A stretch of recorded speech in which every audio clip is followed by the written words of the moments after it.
Hello friends, welcome back to my another video.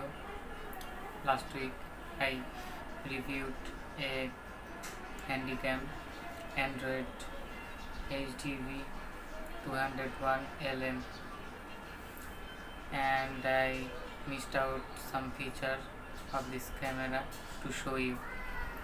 Now I will show you that features which I missed out.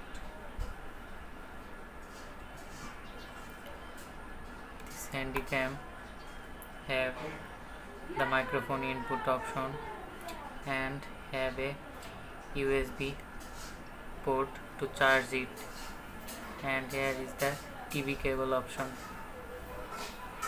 Let's see. This is the micro USB port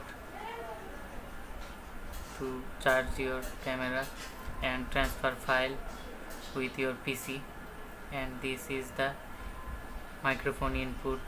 You can use external microphone with this camera, and this is the TV port to connect with your TV. And I promised you guys I will give you another review of this camera video test. So I will put down a video test in this video on HD resolution at outdoor. So let's check out the video test.